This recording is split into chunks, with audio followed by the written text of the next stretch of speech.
Hello everyone. Today we're going to be starting our discussion about genetic applications, or applications of our knowledge of DNA and how we've turned this into a tool that we can use to change the world, really is what we've done.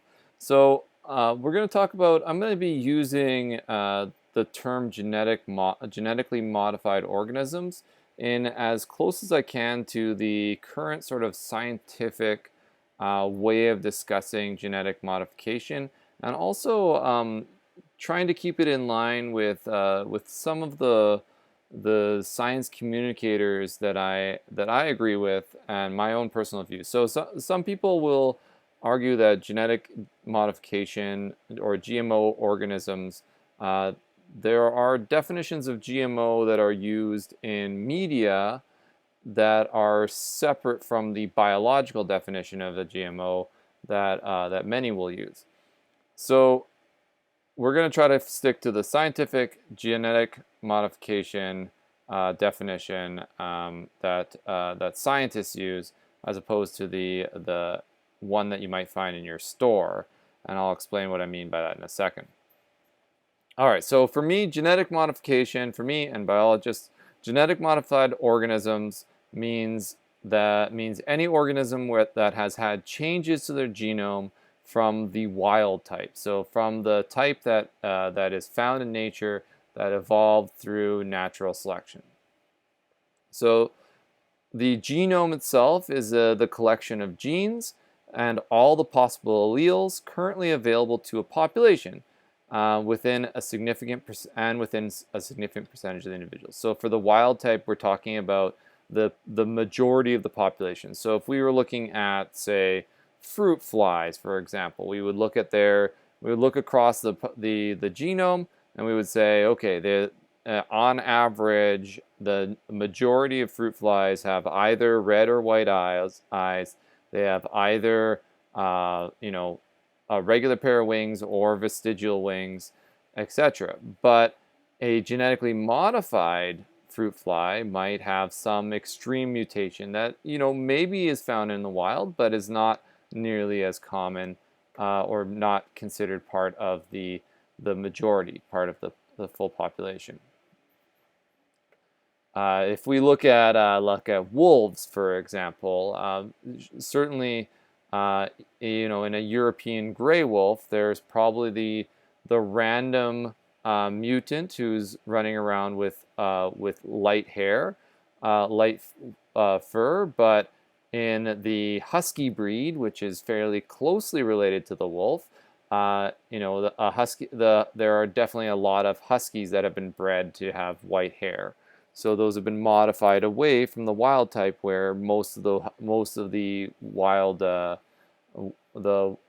wolves have a sort of a gray hair or a darker hair. Anyways, getting distracted. So genome modification is a natural occurrence. We know this from our evolution unit, that naturally the genome does modify over time, especially through natural selection. So, and each species, as we've discussed at one point or another, it has its own even has its own unique mutation rate. So, for example, a human genome gains about 1 mutation for every 10,000 genes per generation. So each person then therefore carries about 3 coded mutations.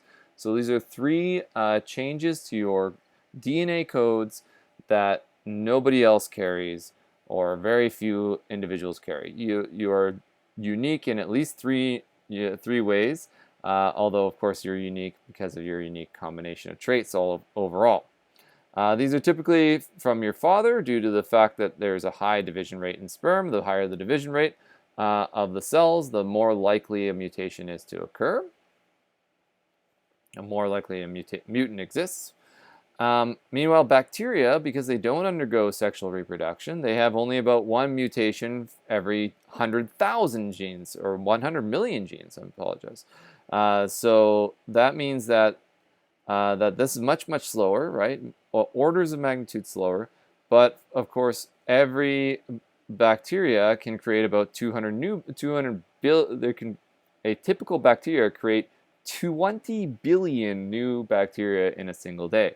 So that's quite a few bacteria made in a single day. So of course, if you take 1 in 100 million and you extrapolate that over 20 billion made every day, then you don't need a fast mutation rate because the mutants can occur over shorter periods of time. This is a great time to go back and watch the video of the giant petri dish where they increased the concentration of the antibiotic across the petri dish, and we could see the mutation of bacteria happening before our eyes. So evolutionary theory, of course, stipulates that the genome is always changing, and scientists have developed a variety of theories that describe how these changes could result in the evolution of new species over time, including the theory of evolution by natural selection or the theory of genetic drift, right? Evolution by genetic drift. Those are two that we discussed earlier. So theoretically, although the genome is always changing, these mutations are random. We need evolutionary theories to explain how these random changes cause the gradual change in one direction, the gradual change from four-legged walking to quadruped walking to bipedal walking motion we see in human beings. So that's for that previous unit that we've already done, now we already know through our evolutionary theory that genomes do change over time. So now we can think about this from the DNA perspective. What does that mean over time? It means over time there are collections of changes to the DNA that are transferred between generations. Now, humans have several tools that skip over this long process of natural selection, right?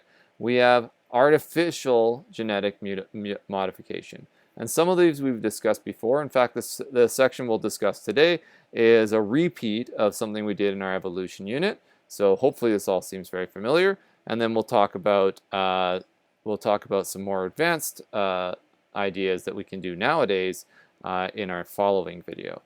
So humans have developed processes and tools to modify organisms artificially.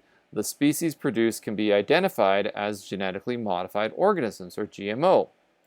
Now, note that, the GMO-free is a certification program that companies have to pay for and have to have their jump through a bunch of hoops to get this label on their foods. Their focus is on specific types of genetic modification, but it doesn't actually recognize all types of genetic modification. So when you go to eat foods that have that GMO-free label on them, note that they are not going to include a lot of these different genetic modification technologies that we're going to discuss in the following section, because even though biologists would call the majority of these techniques a method for producing a genetically modified organism. It's only one specific type of genetic modification that is recognized by these companies. So hopefully this is not going to get me into any trouble here, but I will support this with some extra videos that you can watch about this idea. All right, so simple selection is the first technique. This is one that we've discussed in our evolution unit when we talked about artificial selection. This is a technique we've been doing for thousands of years, and that's where humans control which individuals reproduce in the population, controlling which alleles are passed to the next generation. This can be done on animals and plants. Apple trees are crossed with apple trees, take the sweetest fruits from generation after generation of the same group of apple trees, and they'll get sweeter and sweeter fruits. Dogs with cute spots on their backs can be crossed over and over again until we have a breed of dog that always have these cute black spots on them, the Dalmatians, for example. Now, of course, this can lead to weakening of the genetic lines as we reduce the genetic variation between the various organisms, or between across the species. So here's the classic example of the wolf. We can think about the wolf being domesticated. I believe we have it estimated at like 20 to 15,000 years ago. They were domesticated by by human beings selecting for wolves that were more kind towards them, feeding those wolves in various parts of the world. I believe at last count they're looking at maybe 3 possible wolf ancestor lines or more across the world. And I guess in this picture we see 4 different lines where wolves would have been in Europe, in America, in China, and in India, and all of those wolves would have been selected for to eventually become selected for their very specific traits and become very different forms and phenotypes. But if you start to cross them again, you can start to get back some of those wolf-like features once you start to combine enough traits together. All right, so let's think about this from the DNA perspective. I just want to do a little quick detour that's not drawn here. So think about this as we have up here a diverse, we can think that this wolf has a diverse collection of DNA sequences or genetic diversity. If it's a wild animal, it needs a high genetic diversity because genetic diversity helps survive natural selection. When a plague comes, you'll depend on the ones that have the resistance to the plague to keep the population afloat, or to keep sick individuals separated by having enough individuals that can survive the plague. If you have a drought, you'll need some variations that have the ability to survive with less water, so that the ones who need more water can survive the drought. You'll need that genetic diversity because it increases the species survival rate. Once humans are involved, the humans can keep the organism alive because they can provide food for them. So they no longer need cunning, for example. So some dogs will lose some of that instinct for hunting and survival. And so we can lose some of that genetic diversity because humans can supplement for the survival aspect of natural selection. These organisms no longer have a high competition lifestyle, so they're no longer affected by natural selection. And so the DNA sequences, so we can think of each species, or breed, these are the same species, each breed has a narrower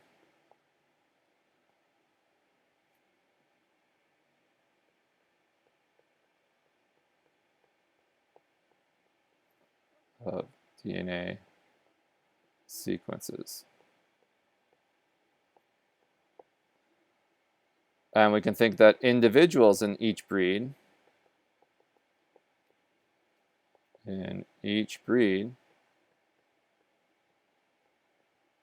have less genetic differences.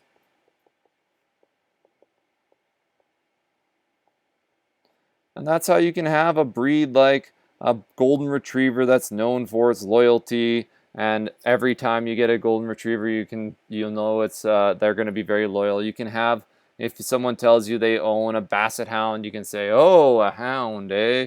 Well, you know those basset hounds, they're always trouble. They're always eating everything because of their nose."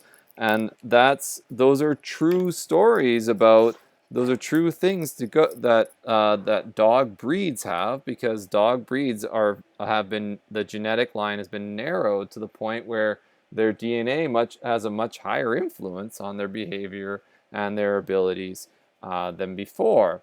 Now, this doesn't mean that individuals won't be different. Doesn't mean that you can't have a golden retriever that's mean, or have a basset hound that is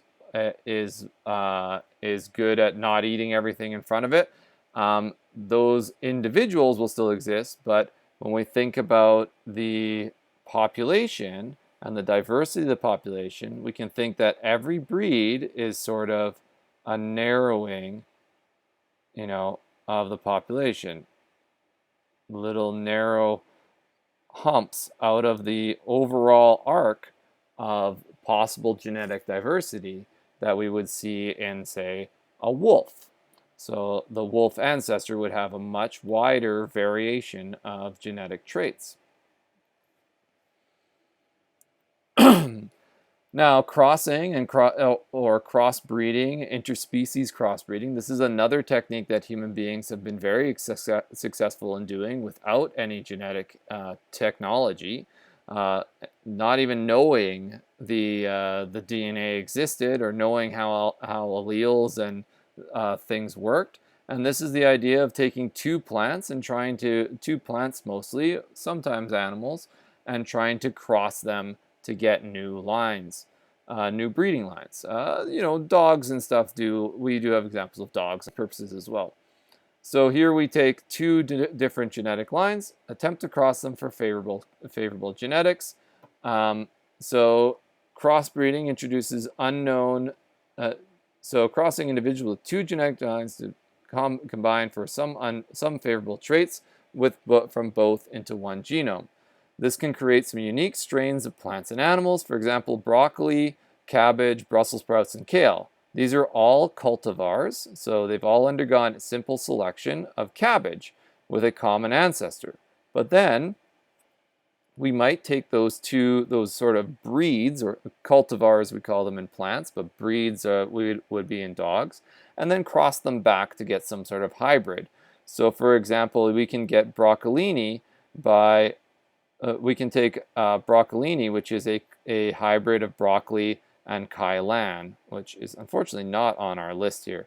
But so here's the simple selection process that went into making all of these organisms. So for getting cabbage, we took this plant, Brassica oleracea, and we selected simply for having terminal buds. So that's where these little buds of the plant form on the ends.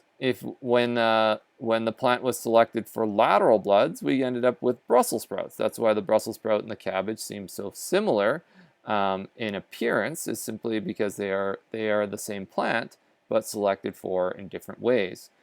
Same thing with kohlrabi and kale and broccoli and cauliflower. These are all different selections from the same organism, and simply selecting for one trait and seeing what happens. Over many generations, if you kept selecting for the leaves and the size and the shape and the flavor of the leaves, eventually you would get to kale. Selecting for stems and flowers and the flavor and size of the flowers and stems would cause us to get to broccoli, or looking for clustering of flowers to get to cauliflower. But once we have these cultivars, we can even cross them back. Of course, apples are known for this as well. All the varieties of apples are all apple trees. Some of these were selected for and selected till they got the certain flavor they wanted, but many of them were crossed back with other apples and to get new hybrids. We also see things like the apple pear, where they cross an apple and a pear together. Bananas are a good example of an organism that's been selected for and is hybridized often. They were originally diminutive and so small, with large seeds and starchy. So think about a plantain, a very closely related plant, but a different species.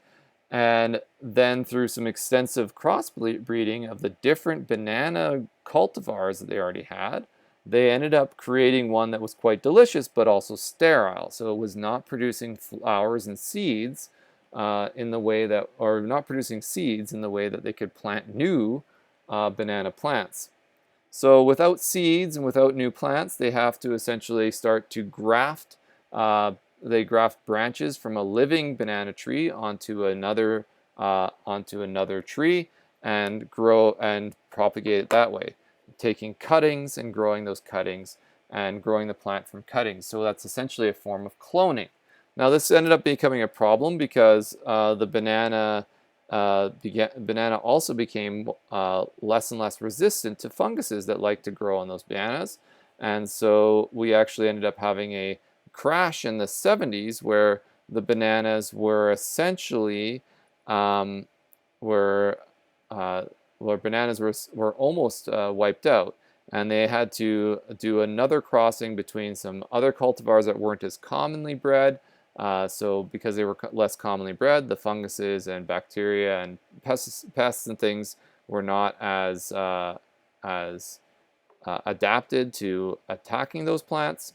They crossed these less commonly used banana plants and ended up creating a new flavor of banana. So sometimes you might hear from a grandparent that bananas tasted better back in the day, and that's possibly true because apparently the previous banana was actually quite a bit more flavorful than the banana that we eat today. Now these sorts of hybrids might not grow into plantable seeds sometimes, depends on what you're hybridizing. So then we have to kind of trick them into fertilization or trick them into growing. And there's some human modified tricks that we'll discuss. I'm going to discuss them in the next video because we've already gone long enough. And we'll talk about some of the human generated genetic modifications. Although we'll also talk about the idea of genetic engineering as a follow-up to that technique. All right, hope you've enjoyed, and please check out the other videos posted in our classroom stream talking more about genetic